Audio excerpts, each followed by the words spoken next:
to maths class once again. We were doing chapter number 7, linear equations, and we have done how to solve linear equations. 3 methods we have done, that is trial and error method, transposition method, and systematic method. So all the 3 methods were clear to you, I hope. Now we will start today exercise 7.2, and in exercise 7.2 first question is, which of the following set of linear equations are equivalent?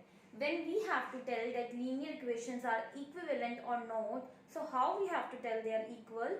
See, if their solution is equal, we know how to take out solution by the 3 methods. We can use any method. If their solution is equal, then the linear equations are equivalent. And if the set of equation solution is not equal, if x value is not equal in both the cases, then the set of linear equations is not equivalent. So now let's do it. Started. It is given x plus 2 equal to 9 in A part and x plus 5 equal to C. Both these equations are given. So we can use any method. So let's use transposition method because it is easy and it is commonly most of the times it is only used. So you can use transposition method only. So first x plus 2 is equal to 9. What I have told you in transposition method, that all the variables are in left hand side and all the constants are on other side, that is right hand side. So x plus 2 equal to 9, here x is equal to, when 2 will go on the other side, plus 2 is there, on the other side it will become negative. So 9 minus 2, x value will be plus minus minus, 9 minus 2 will be 7. Now x plus 5 is equal to 6. When 5 will go on that side, it will become negative. So 6 minus 5, x value will be equal to 1. Now in both the cases, x value is 7 here and x value is 1. Are they equal? No, they are not equal. So what we will write at last? No, the set of linear equations are not equivalent. They are not equivalent. Now let's do another part. Now let's see C part of the same question. X plus 9 is equal to minus 15 and it is given x minus 6 is equal to minus 30. In the same manner, we will take out value of x. If the value of x is same in both the cases, then the set of linear equations are equivalent. And if the value of x is not equal, then the set of linear equations are not equivalent. So let's do it. X will be equal to, so now 9, when 9 will go on that side, it is plus 9. So plus will change its position to minus. So x will be equal to minus 15 minus 9. Minus minus is plus, but sign of minus. So 15 plus 9 will be minus of 24. Next, x minus 6 is equal to minus 30. When minus 6 will go on that side, when minus will change its position, it will become positive plus. So x will be equal to minus 30 plus 6. X will be equal to minus plus minus, but sign of larger number. So 30 में से 6 गए, 30 minus 6 will be equal to 24 and sign of larger number, here larger number is 30, so sign will be negative of 24. So value of x is equal in both the cases, you can see here. So you will write yes, the set of linear equations are equivalent. The set of linear equations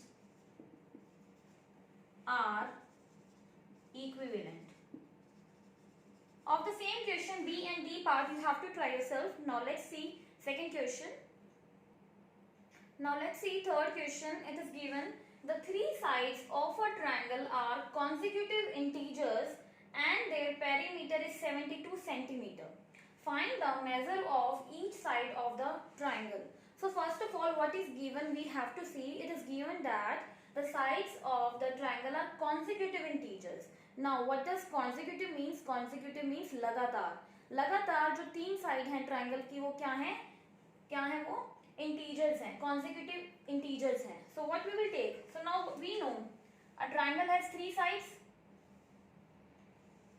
अब ये कह रहा है जो 3 side हैं वो consecutive integers है, वो लगातार वैल्यूज हैं. लगातार कैसे होती हैं? जैसे 1, 2, 3, 4, 5, 6, ये तीनों क्या है? लगातार नंबर्स है ना, तो इनको हम कहते हैं consecutive. तो लेकिन मुझे ये साइड्स नहीं दी हुई, उनका क्या दिया हुआ है? मुझे पेरीमीटर दिया हुआ है 72 सेंटीमीटर. ट्रायंगल का मुझे क्या दिया हुआ है? पेरीमीटर दिया हुआ है. तो सबसे पहले मैं साइड्स को सपोज क्या करूंगी? Let first side of the triangle will be let first side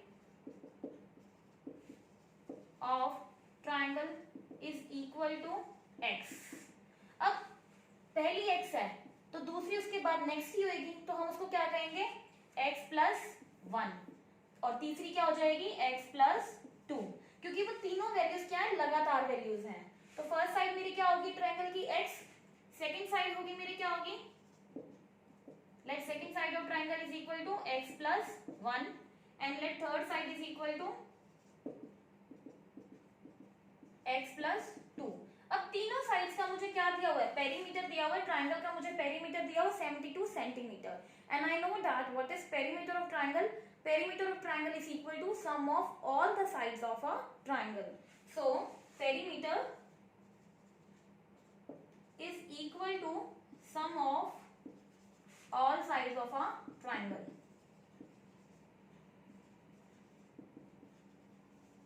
Now what is perimeter given, 72 we will put here, and what is sum of all sides, इन तीनों sides को हम क्या कर देंगे, sum कर देंगे, इनको add कर देंगे, that is x plus x plus 1 plus x plus 2, ये मेरी तीनों साइड आ गई, ये मेरी तीन अलग अलग साइड का सम जो हो गया उसकी वैल्यू क्या है मेरे पास 72 है।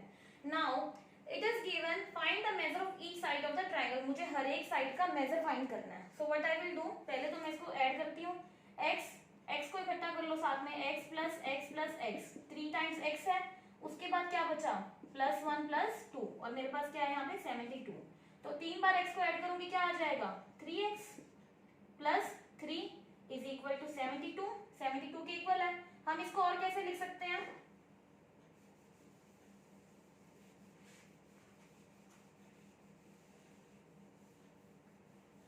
तो how I can write now 3x plus 3 is equal to 72, जब 3 यहाँ पे जाएगा तो क्या हो जाएगा negative, 3x will be equal to 72 minus 3, 72 में से 3 गए तो कितने बचे 69, so 3x is equal to 69.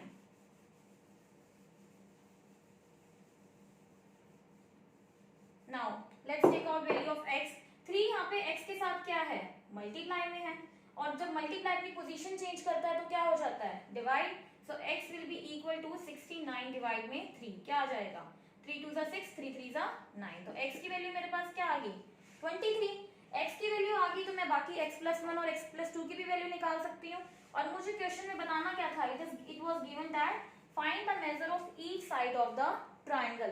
So first side is equal to, at last you will write first side is equal to x that is 23 centimetre, second side is equal to x plus 1 that is 23 plus 1 24 centimetre, and third side is equal to x plus 2 that is 23 plus 2 is equal to 25 centimetre. सो अभी तीनों sides लगातार हैं, consecutive है, we can see है 23 24 25, तो these are the three sides of the triangle. So now let's see next question of the, now see third question, it is given the length and width of a rectangle are consecutive odd integers, जो length और width है, length और breadth है rectangle की वो क्या है consecutive odd integers हैं। कॉन्सिक्यूटिव का मतलब मैंने आपको बता दिया था, कॉन्सिक्यूटिव का मतलब होता है लगातार, लेकिन यहाँ पे एक चीज और ऐड करी गई है, it is consecutive odd integers, मतलब ऑड इंटीजर्स हैं, and the perimeter is 168 centimetre, find the length and width of the rectangle, मुझे पेरीमीटर दिया हुआ रेक्टेंगल का, एंड मुझे दोबारा से क्या फाइंड करना है, सिर्फ लेंथ और ब्रेड्थ की एग्जैक्ट वैल्यू फाइंड करनी है। तो अब रेक्टेंगल कैसे होता है, रेक्टेंगल में क्या होता है लेंथ बड़ी होती है और ब्रेड्थ क्या होती है छोटी होती है। सो लेंथ और ब्रेड्थ में मुझे क्या बोला गया कॉन्सिक्यूटिव ऑड इंटीजर्स हैं वो, तो कॉन्सिक्यूटिव का मतलब मैंने आपको बता दिया है। अब ऑड का मीनिंग यहाँ पे समझाती हूँ, जैसे कि मान लो मेरे पास पहली वैल्यू 1 है तो दूसरी वैल्यू क्या होगी 3, क्योंकि देखो ऑड नंबर्स क्या होते हैं हमारे, उनके बीच में एक डिफरेंस होता है, 1 3 5 7, ये क्या होते हैं कॉन्सिक्यूटिव नंबर्स होते हैं। तो मैं यहाँ पे क्या लूंगी वैल्यू लेंथ और ब्रेड्थ की, लेंथ की वैल्यू क्या हो जाएगी x, लेकिन उनके बीच में एक डिफरेंस है तो मैं x प्लस 1 नहीं लूंगी, यहाँ पे मैं क्या ले लूंगी x प्लस 2। कैसे 1 में जब मैं 2 ऐड करती हूँ तो ही मेरे पास 3 आता है, तो मैंने इस 1 को क्या माना है x, और 2 मेरे पास as it is x plus 2 आ गया है। तो मेरे पास क्या है, ये कॉन्जिक्यूटिव इंटीजर्स हैं, मतलब एक वैल्यू छोड़ के ऑड इंटीजर है। तो मैं लेंथ को क्या कहूंगी, let length is equal to, let length of rectangle is equal to how much, x, and breadth, or we can say width only, width of the rectangle is equal to x plus 2 centimeter. Now it is given perimeter is equal to 168 centimeter, and I know that perimeter of rectangle is 2 multiply length plus breadth. Perimeter of rectangle is equal to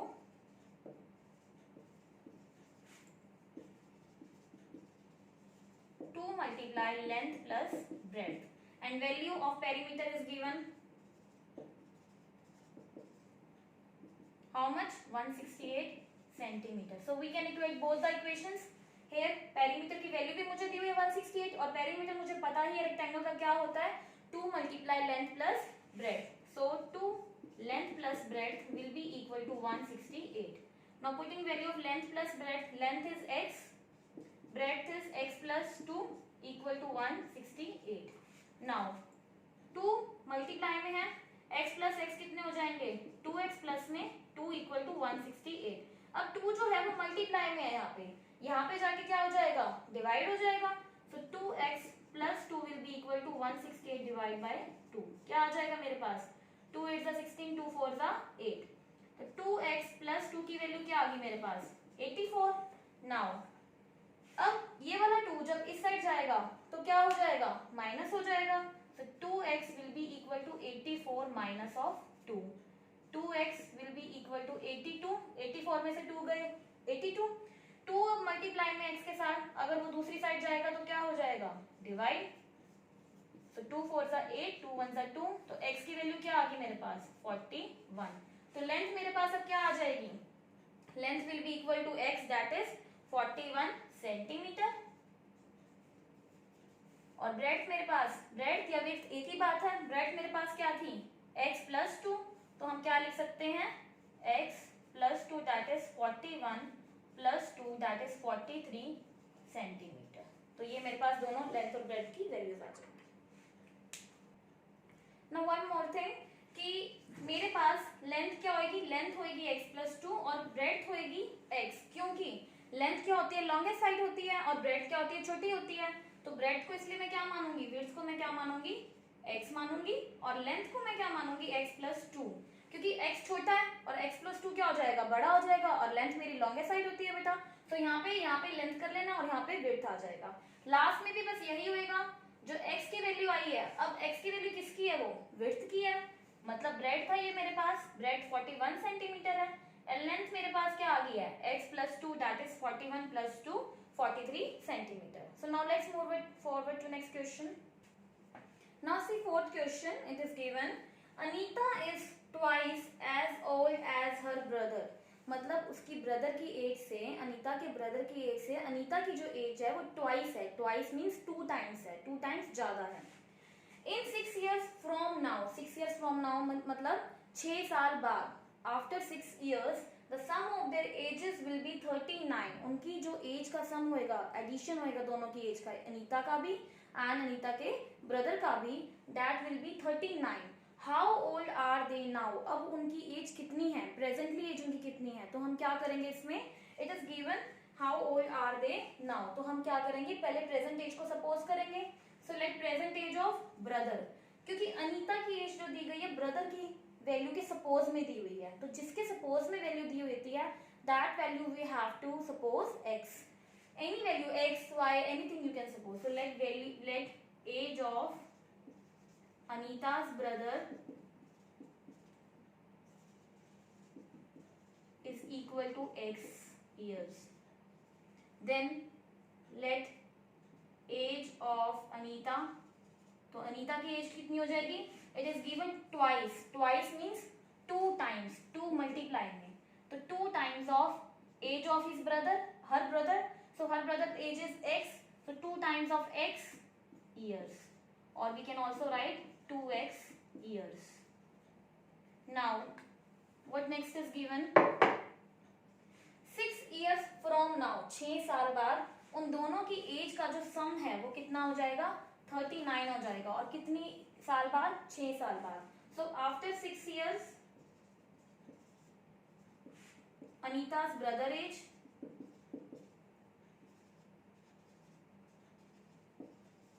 will be equal to x में हम क्या कर देंगे, 6 add कर देंगे, क्योंकि 6 साल बाद मान लो किसी की एज 18 years है, 6 साल बाद उसमें 18 में 6 ऐड हो जाएंगे तो कितनी हो जाएगी, 24। यही चीज मुझे दी हुई है। अभी x है प्रेजेंट में एज, 6 साल बाद कितनी हो जाएगी, x प्लस 6 हो जाएगी। So now after 6 years now what will be Anita's as,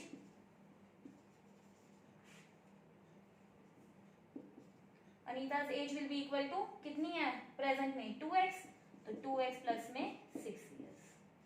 अब इन दोनों का सम क्या बोला हुआ है, 6 साल बाद इन दोनों का सम कितना होएगा, 39। So according to question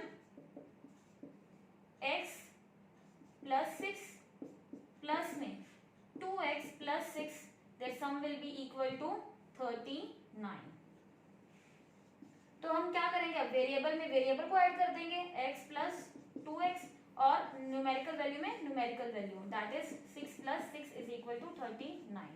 now x plus 2x will be 3x, 6 plus 6 will be 12 equal to 39। जब 12 दूसरी साइड जाएगा तो क्या हो जाएगा, minus, so 3x will be equal to 39 minus of 12। क्या आ जाएगा मेरे पास 3x की वैल्यू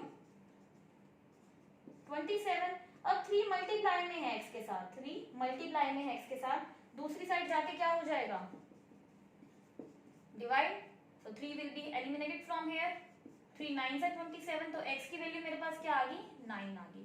तो x की वैल्यू मैंने किसकी मानी थी, अनीता के ब्रदर की मानी थी, और मुझे उसकी प्रेजेंट एज ही बतानी है। So now what I will write, Anita's brother age, Anita's brother age will be equal to 9 years, and Anita की एज कितनी हो जाएगी, कितनी अनीता की एज थी प्रेजेंट एज, 2x, ये वाली प्रेजेंट एज थी, तो 2x means 2 multiply of x, 2 9s are 18 years। तो मेरे पास अनीता के ब्रदर की एज 9 years आ गई, and अनीता's age will be 18 years। So here question number 1 to 4 are completed. That's all for today. Thank you beta, have a nice day. Complete your 4 questions till here. That's all for